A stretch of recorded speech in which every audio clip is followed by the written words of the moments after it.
नमस्कार, NMF news पर आप सभी का बहुत स्वागत। मैं हूं आपके साथ अभिषेक पुंडी। इस देश में आपने लव जिहाद सुना होगा, लैंड जिहाद सुना होगा, वोट जिहाद भी सुना होगा, लेकिन अब एक और नया शब्द प्रचलन में है जिसे कहा जा रहा है ट्रेन जिहाद। आपने पिछले लगभग एक महीने के भीतर तमाम ऐसे वीडियोस, तमाम ऐसे फोटोज देखे होंगे जब रेलवे ट्रैक पर कुछ ना कुछ रखकर ट्रेन को बेपटरी करने की साजिश इस देश में की जा रही है। लगातार पाकिस्तान से भी तार जुड़ रहे हैं। पाकिस्तान के एक मौलाना जिन्होंने एक वीडियो जारी कर इस पूरी साजिश का खुद ही पर्दाफाश किया था, लेकिन अब इस देश में आर्मी की एक ट्रेन को निशाना बनाने की कोशिश की गई। आर्मी की ट्रेन कश्मीर से कर्नाटक जा रही थी, जिसे बेपटरी करने के लिए डेटोनेटर्स का इस्तेमाल किया गया। डेटोनेटर्स, हालांकि डेटोनेटर्स जो है वो रेलवे ही इस्तेमाल करता है। वो सर्दियों के वक्त में जब धुंध होती है, रास्ता, ट्रेन का ट्रैक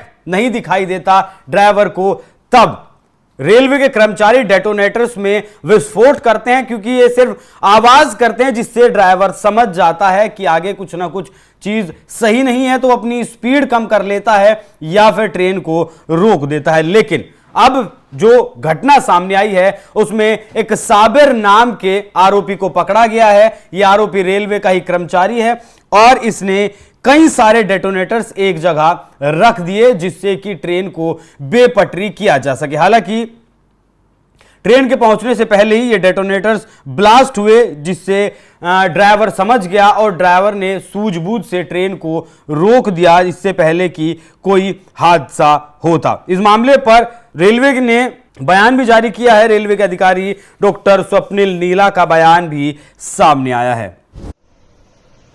मध्य रेलवे के भुसावल मंडल में नेपानगर से लेके खांडवा के बीच स्थित सातपाटा स्टेशन के पास में कुछ डिटोनेटर्स ट्रैक पे लगाने का मामला 18 तारीख को घटित हुआ है। इस घटना में जो डिटोनेटर्स इस्तेमाल किए गए हैं, ये रेलवे के द्वारा रेगुलर काम में इस्तेमाल किए जाने वाले डिटोनेटर्स है। इन्हें पटाखे बोला जाता है और जब ये फटते हैं तब इसकी बहुत तेज आवाज होती है, जिसके चलते चालक को आगे हुए ऑब्स्ट्रक्शन या धुंध और कोहरे के समय में किसी सिग्नल की जानकारी मिलती है। ये डिटोनेटर्स रेलवे द्वारा रेगुलरली इस्तेमाल किए जाते हैं। ऐसे डिटोनेटर्स को वहां पे लगाया गया था।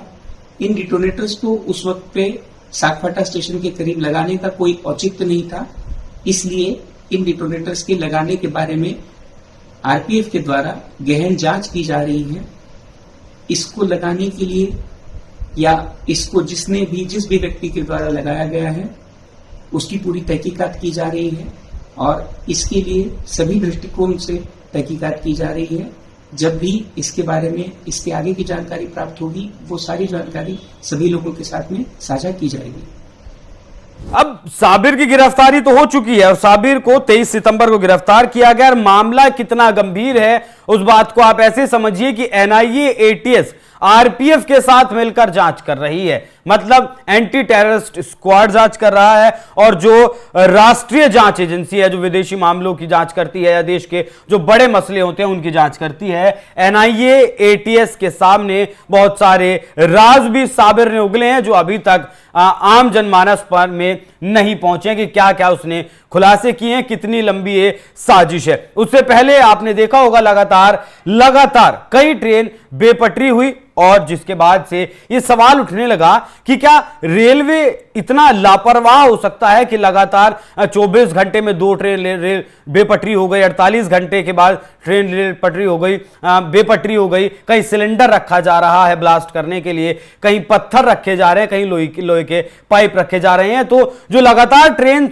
बेपटरी हो रही थी उनके पीछे हो सकता है कहीं ना कहीं यही साजिश हो, जिस तरीके से अब आर्मी ट्रेन को डीरेल करने की कोशिश की गई है। बाकी साबिर से क्या कुछ निकलकर सामने आता है वो एनआईए और एटीएस उसकी पुष्टि करेंगे और जब वो करेंगे तो वो भी हम आप तक सबसे पहले पहुंचाएंगे। बाकी इस खबर पर क्या है आपकी राय, कमेंट कर हमें जरूर बताएं। धन्यवाद।